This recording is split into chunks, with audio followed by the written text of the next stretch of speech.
11 জন সন্তান থাকলেও প্রতিদিন দুমুঠো খাবার জোটে না বৃদ্ধ বাবার। এমনকি তার ঠাঁই হয়নি কোনো সন্তানের বাড়িতে।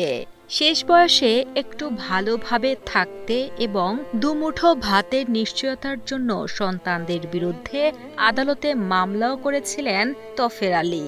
তবুও নিশ্চিত হয়নি ভালো বসবাসের স্থান বা 3 বেলার আহার।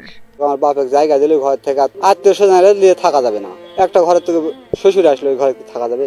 সোলপোল কেউ দেখে না, 11 জনের ভিতর কেউ দেখে না। ভাতের জন্য হয় ওই থানাত মামলা কোর্টত মামলা করেছে, তারপরও দেয় না।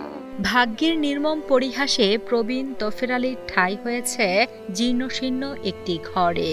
এক সময়ে ভিক্ষাবৃত্তি করে কোনো রকমে দুবেলা দুমুঠো খাবার জোগালেও বয়সের ভারে এখন আর বেশিক্ষণ হাঁটতে পারেন না তিনি। তাই প্রায় দিনই না খেয়ে থাকতে হয় তাকে। শেষ বয়সে অসহায় ও মানবেতর জীবন কাটছে তার। সরকার থেকে না দেয় আর বাঁশটা শুকনো বেশি, গাছের পাতা বেশি, কত দূরে বাঁশ আছে বেশি, কোনোভাবে আল্লাহ চালাই। মামলা করছি দেখে না যায়, থাকার জায়গা ঢুকে দেখে। আমার তো থাকা লাগবে, আমি কোন জায়গায় থাকবো? প্রবীণ তফের আলী নওগাঁর মান্দা উপজেলার লক্ষ্মীরামপুর গ্রামের স্থায়ী বাসিন্দা। জানা যায় 8 জন ছেলের মধ্যে 7 জনই থাকেন জেলার বাইরে, আর বিয়ে হয়েছে 3 মেয়েরই। তফের আলীর দাবি, এক ছেলে আইনাল হক বসত বাড়িতে থাকার ঘর, গবাদি পশুর ঘর, এমনকি আত্মীয় স্বজনদের নিয়েও আলাদা ঘর থাকলেও সেখানে ঠাঁই হয়নি তার।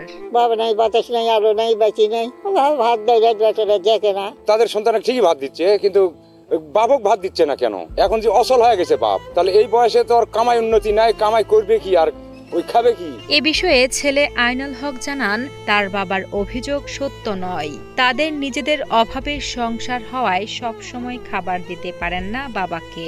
বসত বাড়িতে জায়গা না থাকায় বাবাকে ঠাঁই দিতে পারেননি তিনি।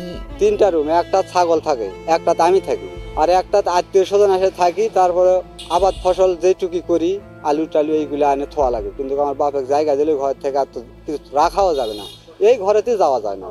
আত্মীয় স্বজনেরা নিয়ে থাকা যাবে না। একটা ঘরের থেকে শ্বশুর আসলে ওই ঘরে থাকা যাবে?